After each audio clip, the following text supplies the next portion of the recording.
He's joining now.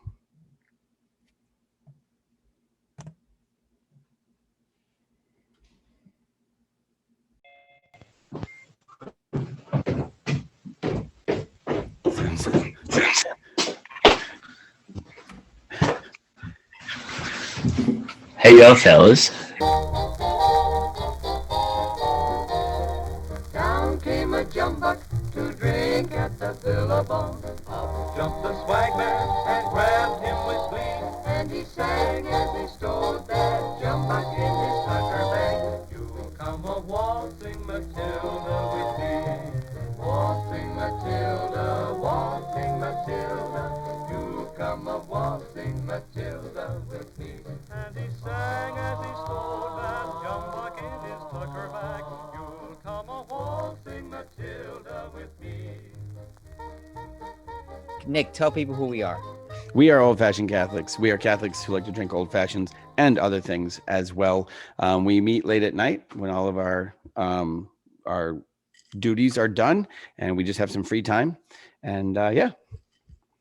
So if you would like to join along with us, we find that our show is best enjoyed with a beverage in hand. Whether alcoholic or non-alcoholic is up to you. You can pause it now and grab a drink if you'd like to sip along.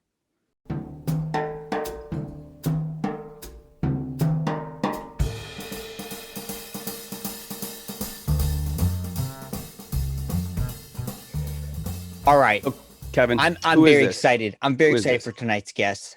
Tonight's guest is none other than the man down under, David Walsh. I can't do an Aussie accent for my life. Well, it's great to be here. Thanks for inviting me on to be a guest.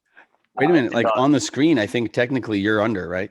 He is down literally under. He is am under the actually down under. joint. This is That's perfect. what I meant. What is that a phrase? Yeah, I know. It's really on the nose. That's what they meant down under. In Australia, everyone lives actually in basements because it's much Yeah. cooler. Well, and you're in a because basement right now. Go figure. are you there now in Aussie land? No, dude. Okay, where are you? I was coming back from Aussie land when people started to wear masks. Ah, Yes, but so I escaped any sort of COVID fury.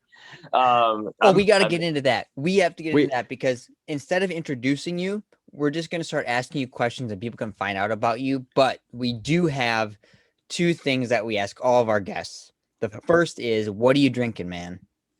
I'm drinking Bell's Two Hearted. The staple standard, IPA. the standard in IPAs, Yeah. Nick. Yeah. It's the Is it? benchmark. is it? It's like lock and key IPA. Like it just fits everything Okay. that you think about an IPA might be. That's what it is. It's like a dictionary definition. Okay. Mhm. Kevin, what are you drinking? I am drinking my Northwoods Old Fashioned.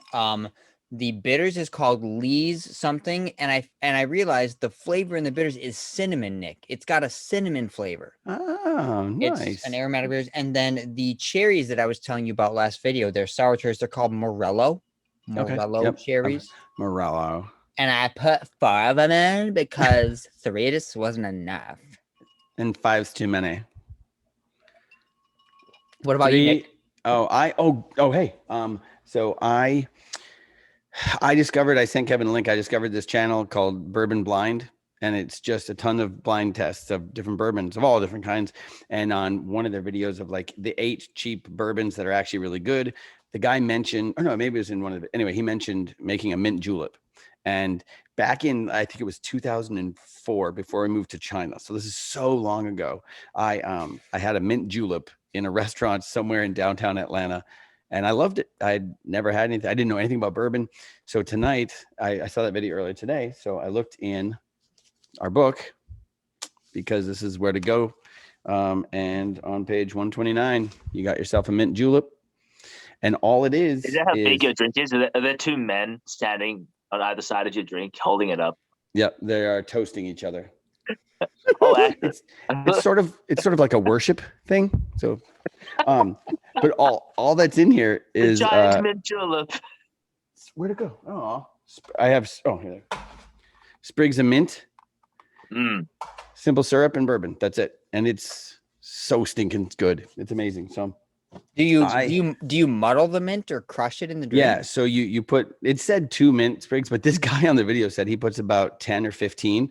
So I did 6 or 7, I think, little ones in there, and with simple syrup in the bottom one, or I did a half ounce, I think, but then crush it up, muddle it up in there, and then you add the bourbon and then crushed ice, swirl it around, and it's beautiful. It's wonderful. So that's what I'm doing tonight. It's not an old fashioned. I think this might be the first time I straight up veered completely from an old fashioned, but I just felt saucy. You basically brushed your teeth at the end of it too. Yeah, it's kind of nice. Yeah, you have a drink and you just go right to bed because your breath is already minty fresh. That's why you have them in the morning too, before you go to work. I should do that more often so that I can justify the fact that I don't ever brush my teeth. Yep, whatever you gotta do, Kevin. Whatever you gotta do, man. No, I just do this. Yeah. What were you just watching some movie where? Oh my gosh, it was The Chosen. They had Jesus with a cloth, like with these kids hanging out cleaning his teeth. I'm like, I guess they always clean their teeth. It's better than Gwyneth Paltrow cleaning her teeth in that Shakespeare in Love movie. That was annoying. So anyway, the other question that we ask is, David, truly, actually, honestly, at the end of your day with the drink in hand, how was your day? Oh, great question. I had an awesome day, guys. I got to be honest. Like, why? So it was a different day. My wife, she stayed at work. They're very busy at the hospital on her floor right now. So she stayed at work. She did what's called the Devil's Double, where it's an overnight shift to a continuing on into a day shift, which are the busier shifts. Because that's when people are actually awake, right? Yeah, right. So she did the Devil's Double. So I had my kids all day, man, and like we just like started digging up some grass and like mixing some concrete to build a path, and like demolishing a shed together. It was just fun. Just That's like awesome. Great. Like my youngest boy, Gabe, I started a power tool up today. And I haven't had great experience. It's something kind of scary for young kids, right? He literally grabbed his nuts and screamed when I started it, like in excitement. And I'm like, wow. Like he grabbed his nuts, man. He's like, won. What? All right. Next step, Eminem videos. That's just the next step. It was amazing. I'm like, okay, so you're not scared of this? Okay, I'll just carry on. That's fantastic. Awesome. Because you're making. Can I tell Nick and anyone who's watching what you guys do? What do we do? So David's wife is a NICU nurse. Okay. So she was with preemie and other babies who need tons of help. That's what she did for the Devil's Double, I think you call it. And then David is an ICU nurse. And so they work at 2 different hospitals in town. So they get to see a lot of people at their toughest times of life. Yeah, like the worst thing you've ever been through. You know, like that's like the worst day of your life. It's kind of it's me at least. Like you just got into a car accident. Maggie's a bit different. Babies live. It's amazing. Like babies live. You know, give them a chance, they live. Dude. In 5 years, Maggie's I think I only experienced 1 death. Really? I've experienced like I don't even know. Like 12 in the year. So you've been an ICU nurse for a year, right? Roughly. I think just under 1 year. Yeah. And you've already a dozen people have died. So like a person a month dies under your care. Yeah. Yeah. There's nothing you can do. Like they just do. Yeah. They're just sick. Mm-hmm. Yeah. That's all I want to talk about tonight. I just want to hear stories. This is like, yeah. Dude, I'm so removed from death in my life. It's wild. I agree with you. I mean, even me starting to work there, and I'm technically afloat, so I work other floors as well. But yeah, like I've never experienced this much in my life. I'm with you, man. I'm in the same boat as you a year ago. Yeah. We are, as a society, removed. It's crazy. So, Man. so a year ago was your like baptism by fire, where you just kind of the fit hit the shan, and suddenly you're seeing at least one death a month. So, for just personally, like self-aware wise, how has that affected you, outlook wise, or internally, or how Yeah. have you noticed any changes after a year of that? There was a time, probably like 5 months in, where I was really tired. Yeah. But nonetheless, I feel, I feel a year in now, feel a deep sense of purpose. Yeah, ICU nursing is it's an art form. Like, it's not. I think there are people who do you can do it badly. Like, you can do it Sure. Yeah. without actually, offering dignity to the person. Like, there's all sorts of things that I haven't had the courage to really go into at work because I'm so new, right? But Yeah. like, I notice things and I'm like, oh wow, I just would never, like, that's not okay, But at myself, I did feel like a deep sense of fatigue, and I felt my empathy waning. I felt just like it. Yeah, like you just kind of giving up almost a little bit, like just being like, yeah, like whatever, like it doesn't really matter, like it's fine. I'm out of control. I don't have control, so just whatever. Sure. Then but then it was a perfect time. Like, it was like at hunting opener weekend, and I had the weekend off, and I got to go away and spend a few days away, and it just was the ultimate fatigue and kind of I guess you'd say, people talk about like getting kind of jaded. Mhm. Felt like that was happening. But yeah, a great weekend away. I shot my first deer and came back and was able to just kind of like recalibrate from there and bring things back. It's probably one of the first times where my Catholic faith has been like legitimately tested. I mean, not like marriage not included, and other things, but like at work, definitely. Like, just that there's really like a moral challenge here that we need to fight through, and so it's been kind of an interesting experience. We don't see death enough, almost, I don't think, as a society. I think we're right. Yeah, one of the things, and I can't remember if we've said this in a different episode or not, Kevin, in talking, but I know you and I have talked about it, probably with Bill Donahue, but just the fact that when COVID hit, that was one of the things that my wife and I were talking about on one of our walks when people were at the most freaked out. We're just like, I think that we all get death wrong. Like, I think we're so removed for it. We've not processed it. We haven't prepared for it mentally or emotionally. And we're terrified of it. And so we don't know how to do it. And I suppose that's what you see on your end, is people who they're in there and they're actually facing, like a baby, they're just fighting to live because it's just beginning for them. And they're not even have that awareness, but like people you see, I suppose they're just like, they're facing these things that they've never probably even processed through or had to think through. Absolutely. I see a lot of nursing, a lot of like friends, I like my colleagues who I don't know where they're at in their faith, but the approach that I see being used to people who are facing death is pretty scary. Like, Sure. We do need to, like the privileged position of and our understanding of death as a society and as a profession. I mean, I don't know if we see it as a sacred thing anymore. Right. As a society, I think we see it as a thing. Sure. That happens, and the sooner and the least painful method that it happens, the better. Maybe, but maybe not. Yeah. Because I see justifications happen across the board of being like, well, they probably would, whatever. Like, what's happening here? Yeah. Like, why are we talking about this person's like morality when they're facing this situation? Yeah. What's happening that you're able to kind of tell just by never speaking to the person, the type of life that they lived? Like, how do we know? Well, that's the problem I suppose you're seeing a lot of, is people are coming at it when you haven't thought things through and you don't have a cohesive way to approach this event that everyone has to face.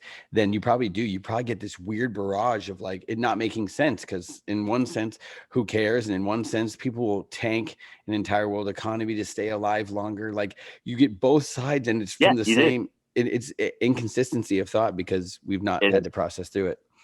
Yep, absolutely. Yeah, like it's expensive to keep people alive, and it's it takes time and effort, and it's ugly, and it's dirty, and it's body fluids everywhere. Yeah. It's just like it's just gross. But like, yeah, it's I don't know.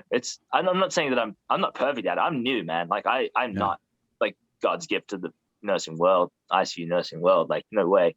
But yeah, it's just I've just been like struck with that we do have a problem. I think as a society, as how we've catechized ourselves Sure. to be able to approach human dignity. It's pretty freaky.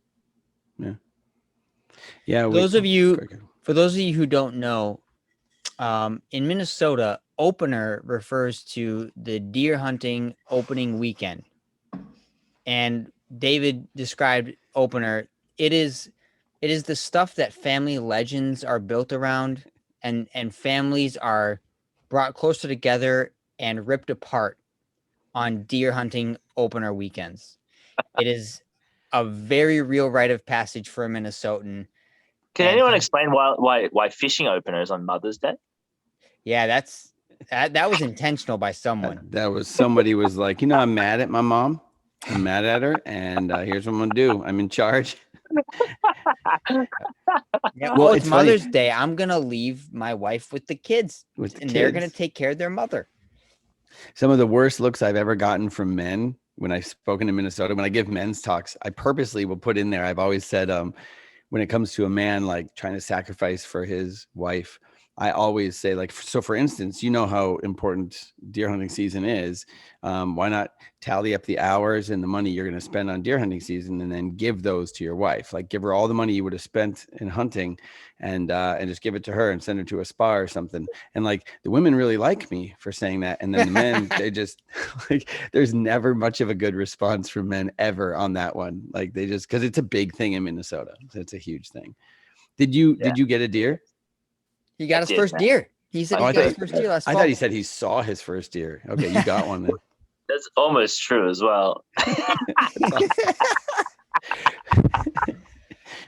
But dude, you said something that really struck me, and that was that trying to keep somebody alive is really messy and dirty, and stuff is like going everywhere. It sounds like a war zone. Yeah, it is, man. Like, and that's, I mean, yeah, I don't know. It's like specifically, it kind of is specifically a war zone. It depends what kind of war you're going to, intend to define. But yeah, it is.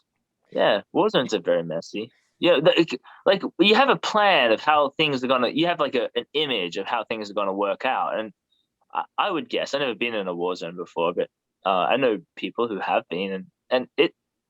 I think there's the famous saying among military folks says, "No plan survives first contact." That's what I was just gonna say. Yeah. Yeah, like nothing. Like, you might have this idea, but what it is, it's full of a whole lot of things you didn't expect. It's kind of freaky.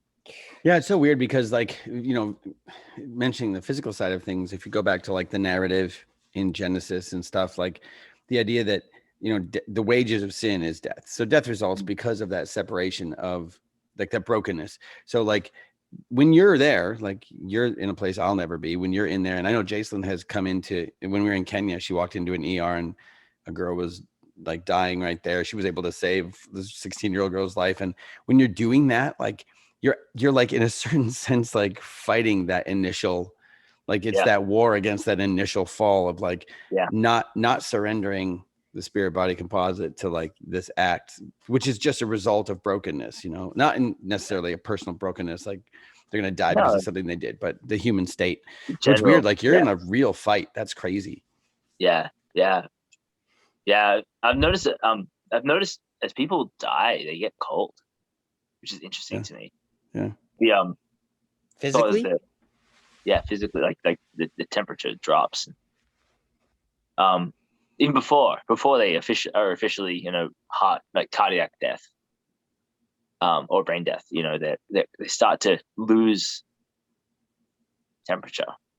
I think that's a fascinating thing, thinking about the soul which animates us, which gives us the moves our body and gives us our personality. And I think about with all the body movement and all the things that we do just by being ourselves, that how much heat that creates as that soul leaves slowly or quickly, whatever, our temperature drops. Okay. And I find that to be a fascinating subject. I'm not saying any theological like whatever's, but I just We think all that's talk out of our butts on this channel. Yeah, this is just, it's late at night. We've had a long day. So have you ever seen Z-Dog MD? yeah. Okay. So over the last year, I've come to really respect, he has a lot of goofy stuff from the past. Like he just goofed around. For real, man.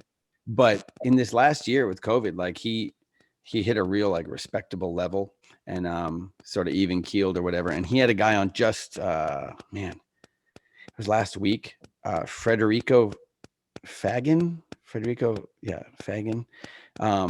He's the guy who helped, like, if I remember correctly, he helped invent the first like microprocessor, or he was involved with Intel in the beginning.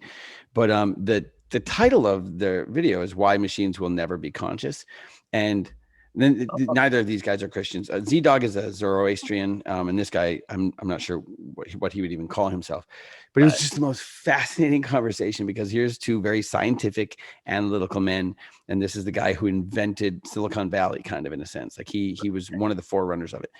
And he's there just saying like, no, machines will never have consciousness, because it's completely neglecting the fact that there is something else, that there is a consciousness beyond this that animates. And that, and if you're going to create something like a machine, an object, it can't have what you have. It can't know like you know. And it's like an hour and a half long, and it's just so amazingly deep. Just this, here's somebody who again doesn't ascribe to our worldview, but then the whole time he's talking, I'm like, well, no, but that's the Trinity, and oh my gosh, that's this aspect of the faith. Like he's just describing things that like Aquinas talked about and whatnot. Like it's really amazing. Actually, I would recommend it. It's a really good interview. Very cool. Yeah, it's cool. Just that, because you were saying like the Spirit animates us, and there's just our belief says that there's not just that we are us, but we're not just us. We are us and more, and that more is what makes, like you said, it brings the heat. It brings the actuality of us. And yeah, for real. Yeah, I mean, that raises a question for you, David. It's actually kind of two questions. The first part is, when someone dies, can you tell, like, other than what the monitors are saying and all that stuff, can you tell when a soul has left a body? And if not, fine, but I'm just curious. And then the other question is, have you, obviously everyone around you is all trying to do their best based on what they know, what they've been taught. Have you ever found yourself being the only one in the room, like standing in the gap to keep someone alive? When, I mean, maybe the other medical professionals around you were like, nah. The second question would be, not yet. No. Cool. Typically, at least in my experience, people, when they're unsure of a situation, will go further than is necessary. Yeah. From my experience. So that's far. Good to hear. Yeah, that's awesome. Yeah, I agree. Like, let's do some compressions, see what happens. We're not sure of, maybe we're not sure of a code status yet. Like, they just were admitted. We don't know. They're not a DNR. They're not a full code. Like, we don't know yet. Let's run the code, and we'll get to that question when we get to that question. So everyone's kind of assumed to be a full code until proven otherwise, which is sorry, I'm dumb. What's full code mean? You like do compressions, and you shock them, give them meds, and to help their heartbeat. Okay. Things like that. Okay. Versus a DNR is, don't do any of that. Don't intubate. Do not resuscitate. Yeah. Don't do CPR. Don't give meds. Don't shock. That's pretty much it. Yeah. Okay. So. Okay. Have you ever had a DNR come in where you're aware? I mean, again, you're respecting the wishes of a person. So if they have a DNR, then you respect that. But have you ever had somebody come in where if you if you didn't respect the DNR, that you could have kept them alive, but you had Oh, possibly. Yeah. I mean, yeah, probably. I mean, yeah, Sure. for sure. Yeah, people who have just kind of accepted that the time that their heart stops is going to be the Sure. time that they go. Yeah. And that's an interesting one. That's an interesting experience, to just like let someone go. Sure. Like we just we're just here to kind of keep watch, and they're assigned a nurse basically to look over him, who doesn't have much else to do. Sure. Just to kind of respect the time at which they'll die. And and I'm sure it's not like this, like they wouldn't speak this in like the medical community, but there's a real depth to that, to saying like, in actuality, you're not the one keeping them alive anyway. Like you might prolong something or lengthen, but okay, all right. Like there's a bit of like the, not that you would want to just neglect, but that there's a certain aspect for you, if you get assigned to the DNR and just have to be there. And like you said, to respect that person with them while they, breathe out their last. That's true. There's a certain like letting go of that. There's probably a certain aspect of truth to that. Although I'm talking out my butt because I went to school for acting. It's interesting too, like because there's a lot you can do for a DNR person who is there's a lot you can do to save their life before they code. Sure. Yeah, you can give them all sorts of things. Antibiotics. Like you have an infection, but they're a DNR. You can give them some antibiotics, and sure, right. Maybe they can go home.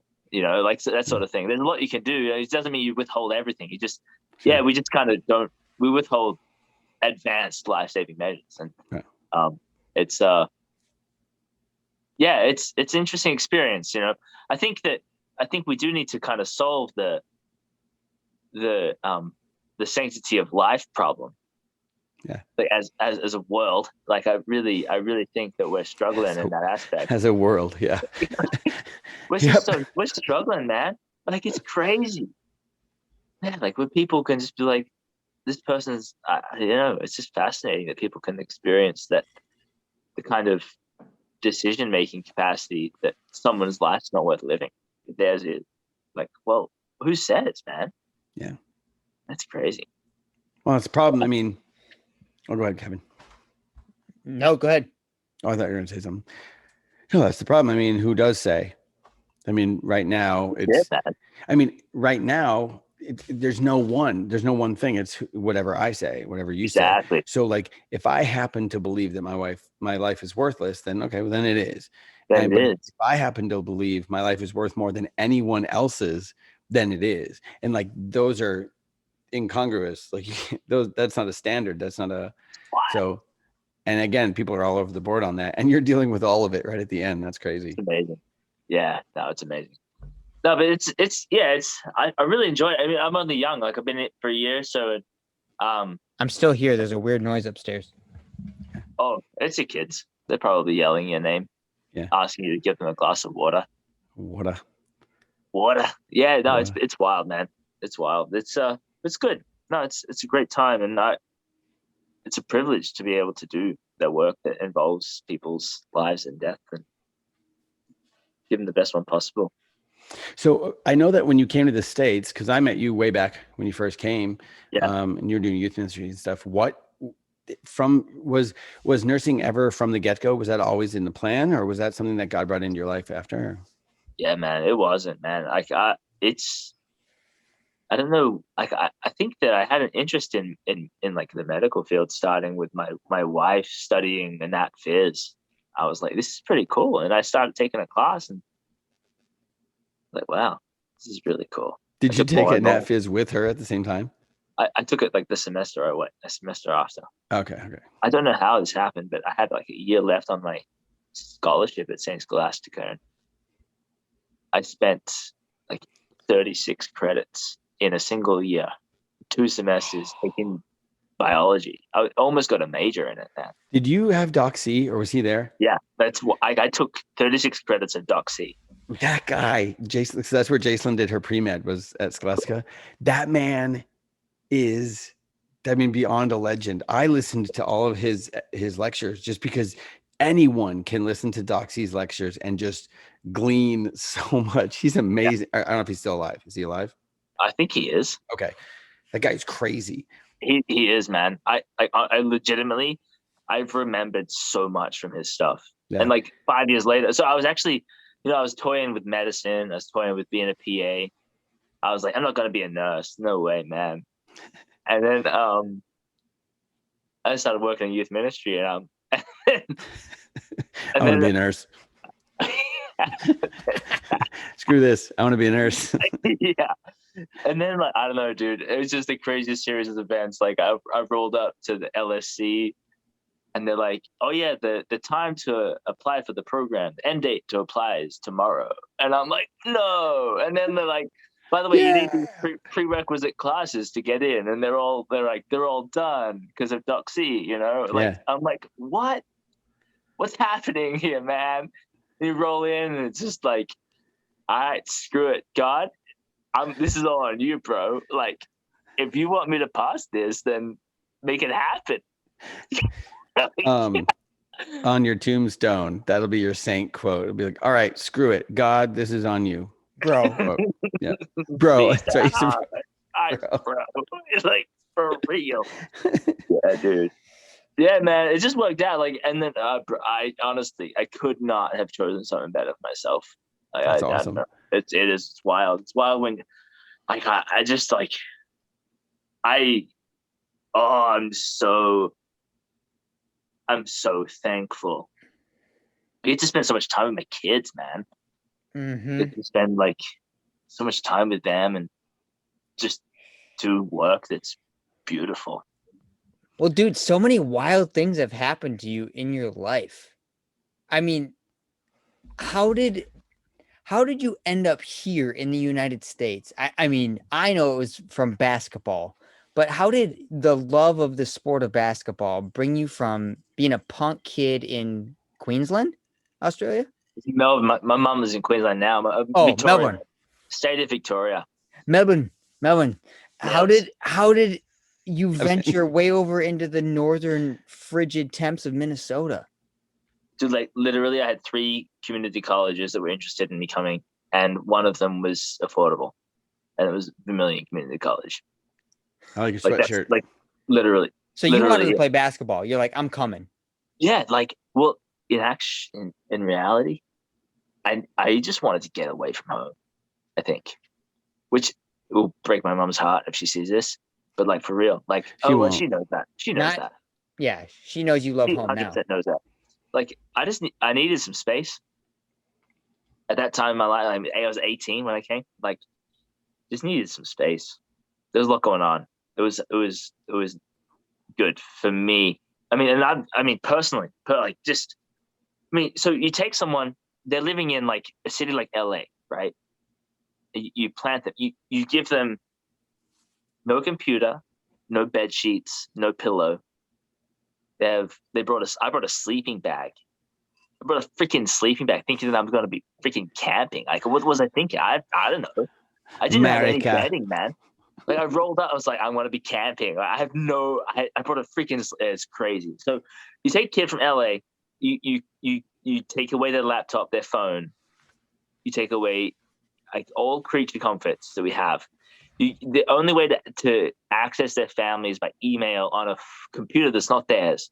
That they have to like wait for their friends to stop using in the library so that you can access it. Like, and then you plant them in a place like Ely, which is like everything's closed at 7:00. The silence there is like enough to break a man. That's awesome. Ely's in northern Minnesota, everybody. Yeah, like Nick, you might be experiencing this now, like yes. in your past couple of years. Like, what? How does this happen? And I remember, and I was really interested in Albert Camus at the time. I just read The Plague, studied it. It was like one of the only books that I'd actually studied intensely. And The Stranger, actually, both books. I think my Catholic school was trying to make me an atheist. I've heard that they do that. Yeah, they're very good at it. It's quite crazy. regularly. So just rolling in, I was like, the only thing that matters is me and my choices, and I make my own existence a reality, which is just classic today's philosophy. And I rolled in and it was like, and I was just broken in the first month. I was just broken in half. I remember crying at night. Like I just remember just like Little Australian tears coming down in the night. exactly, kangaroo sparkle. Oh, blimey, I don't know. It was crazy. Yeah, dude, it was nuts. And I came out the other end of that, and it was just, and I don't know how or why, because my coach invited me to mass, and like that was the only hour in my week that I found any sense of peace. Like the preaching was not, like I don't remember a homily. I bet it was bad. I bet the preaching was bad. I would venture to guess. I don't remember a homily. I don't remember anyone saying hello. I don't remember any like greeters. I don't remember coffee. I don't remember donuts. I don't remember anything. But that was the only hour in my week that I felt peaceful, which is just nuts to me, man. Yeah, but just what a gift. Like we just, I don't know. We just placed, I think God gives us exactly what we need for our own salvation. You know, he gives every person what they need for their own salvation. And it's up to us to say yes. And praise God that that I had the idea maybe to say yes, or just that I was broken down, that I was so desperate. I mean, that's what it took. It was an utter desperation. I was very, very derelict at the time. It was crazy. So where in that process did you meet your wife? Who would be your wife? 2 years later. I started, okay. What that breakdown really started was I actually started quizzing people at like drunken parties, you know, with my friends were all stoners. I don't know how that happened, but they were very interested in answering or talking about deeper things. And I appreciated that about my stoner friends. Like, you want to talk about deep stuff? That's awesome. Like, let's talk about like whether or not God exists, and why or why not God would exist, and whether or not God is good, and all these just really simple, basic questions. And I basically came to the conclusion that God does exist. But it was after about a year, and then I met Jesus, and that was a separate occasion. That was actually at a confirmation retreat. I was helping out. I was mentoring at confirmation retreats. I didn't truly believe that Jesus, was God yet. And then we'll have to talk to Father Mike about that. It was way oversight on his part to let you anywhere near any of that. Yeah, exactly. Yeah, like, this guy doesn't even think he exists. So yeah, but he's Australian, so we got to keep him around because he sounds awesome. This is even worse. Like, to help me out at confirmation retreats, I found out Jesus was the Lord, and I appreciated that. I was hired as a youth minister, and I had not met the Holy Spirit yet. It was my first week. And my first week as a youth minister was at the Holy Spirit Camp Survive. And I'm like, fine. The Holy Spirit's cool. He's cool. Well, I got hired at St. Ben's in Duluth 8 months before I was ever Catholic. I wasn't even Catholic. Yeah. That's right, dude. Yeah. So we got that. Fascinating. It's fascinating. It's our diocese. Our diocese is really dropping the ball. Look at us. 2 out of 3. Yes. Time to raise the bar. Well, that's what you did, Kevin. You raised the bar.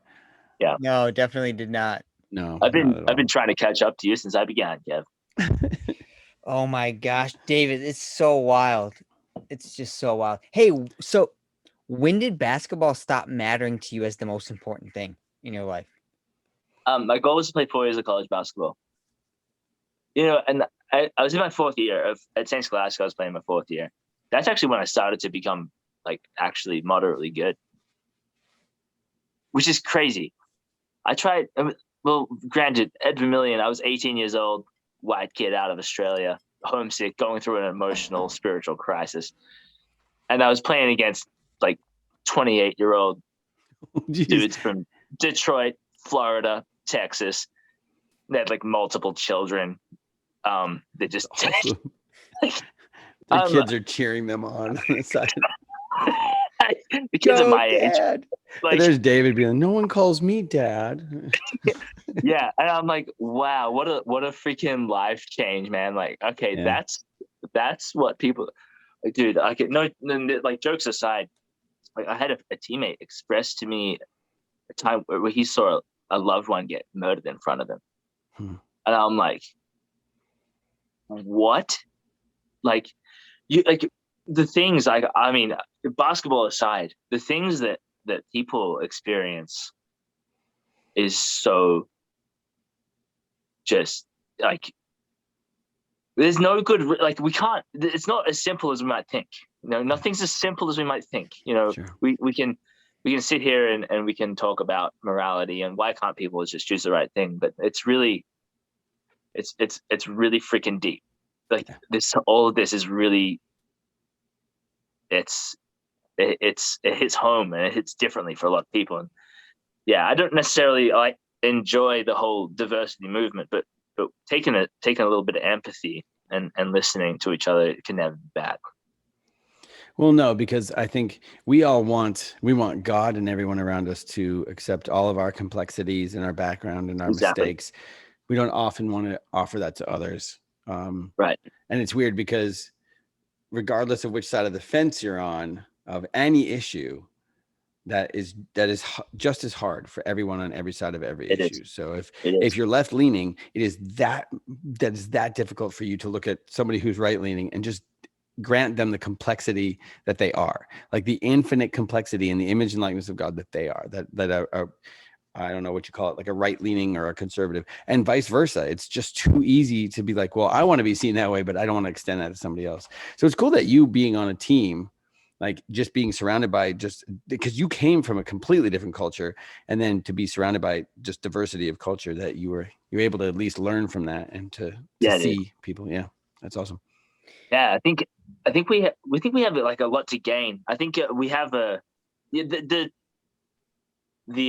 bridge between like rich and poor. We keep hearing about a little bit here and there, a little bit is I think about when I was younger. I don't know how my parents were able to do this, but they were able to pay off their mortgage like really early.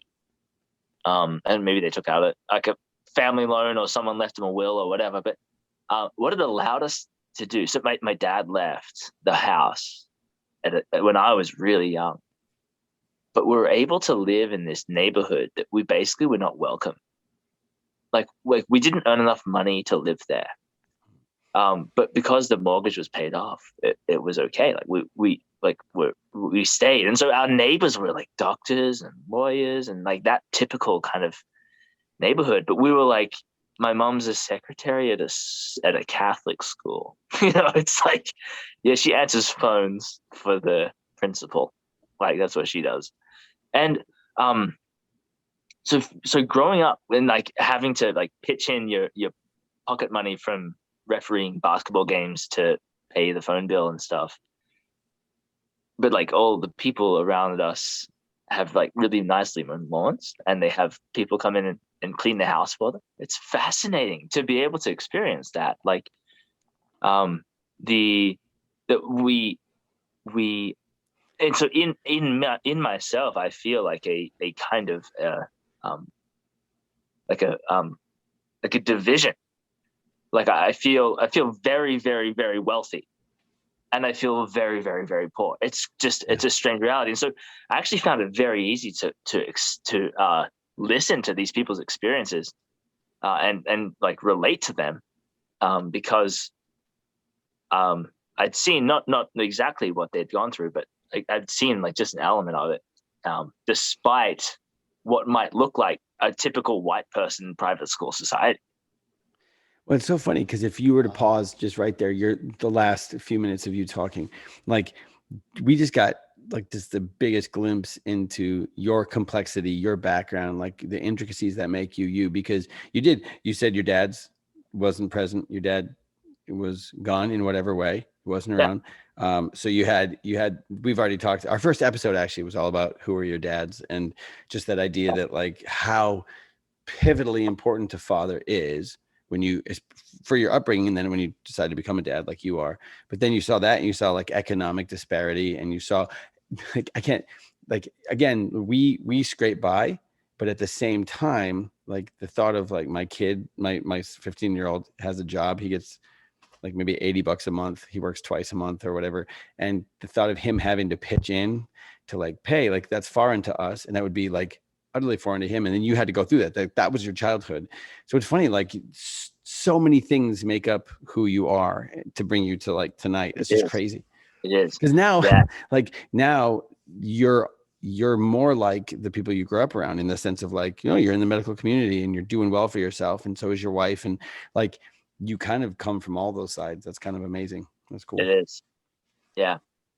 But we can't forget it. Yeah, we can't forget it.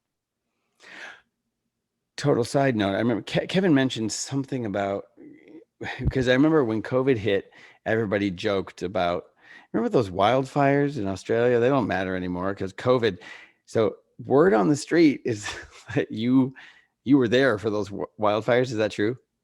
It's true. I mean, so I've never been so ready to intubate like a young child, but I was we were holidaying in Australia, New South For the Wales. Americans, that means vacationing. Yeah, that was the American term. Yeah. But no, apparently not. No. Vacationing. Yeah, vacationing. I thought that I was being You were at the culturally Holiday sensitive Inn. there, man. You were at the Holiday Inn. What holiday was it? Christmas? Yeah, like Chingy. So we were there, and I was fishing out. It was like the day before we were supposed to leave, and I was fishing in the ocean.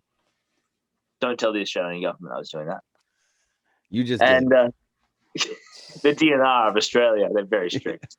They're watching right now. They take your boat, they take your truck, they take everything you own. The country. So, yeah, no. And I looked up, and there was about 5 kilometers away. That's like miles. Big plume of smoke. Yeah, like, hang on, that's not a bonfire. That's a bushfire. And we were supposed to leave the next day, right? Like, that's not cool. Like, that's not cool. What happened overnight was this.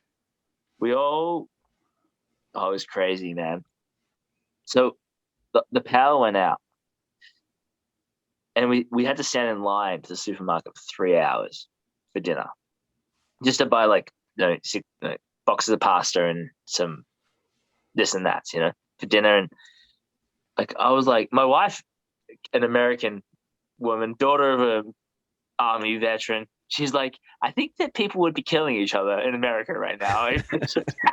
What? I'm like, well, no. that's probably accurate, because it was a very tense situation. Like, a fire looming, power's out. What's going to happen? It was great. So don't do that here. we got our food. The next day we had like, my I have 6 older siblings, 5 of whom left first thing in the morning. Like, they left right away. 10 o'clock in the morning, they left. They got me and me and 7 and number 6. We're just hanging out, kind of like, oh yeah, we'll just take our time, no problem, you know, whatever. We end up getting stuck. Like, they were waiting in line. The road's closed. They're waiting in line. They waited in line for 26 hours or something. They waited in line till noon the next day to leave. And we were like, let's go to the beach. And she's also a very strong traditional Catholic family. It's my sister and her family. Like, let's go to the beach. Sounds great. So we went to the beach, got some fish and chips, pretended like nothing was wrong. The world was burning down around us, and we were just being very mild about it. That sounds oddly traditionally Catholic, you know? Yeah, it's so good. And then so we're like, where are we going to stay tonight? There were 14 of us, because she's got like 6 kids, plus a couple of stragglers, and I got my 2 kids at the time. There were 14 of us, and we just called the hotel. I'm like, yeah, we're kind of stuck. Do you think that we could find a room? They're like, yeah, we'll give you a single room with 2 beds. We slept 14 people in 2 beds, which is about right, isn't it? Yeah, that's Australia. That's what they do. And dude, it was great. Had a great night's sleep. Got a good brekkie in. took a quick run on the beach. The roads opened at about noon the next day, and we just kind of strolled through, like literally burning down forest. It was incredible, both sides. Yeah, but like death is going to be upon us at any point, and what really matters is how we live. Do you feel more acquainted with death because of your job profession? Plus, I mean, that experience too. Like, was it different for you because you're a nurse, or was that before all that? That was before my job started. This is I had that was my, I don't know, man. Just gross negligence. That's all it was. That's all it was.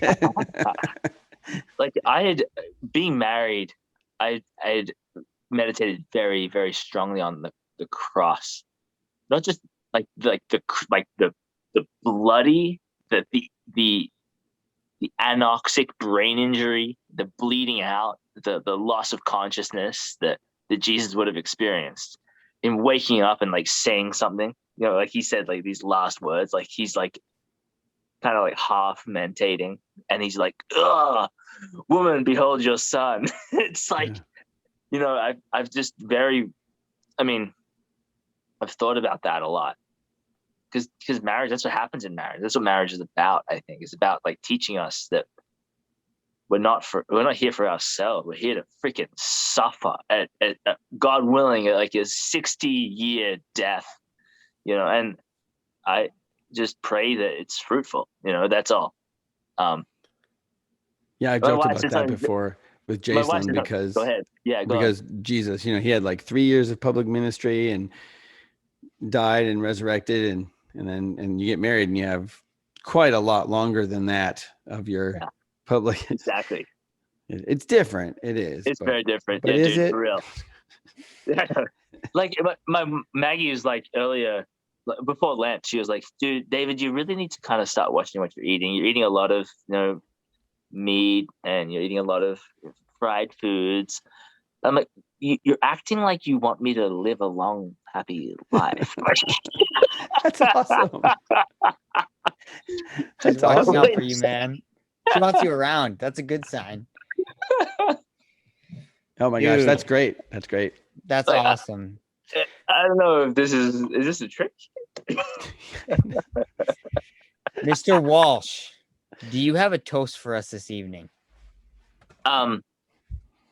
It could be serious or silly or anything in between. It doesn't have to be hugely deep. It can be, but it doesn't have to be. Yeah. I think that I'm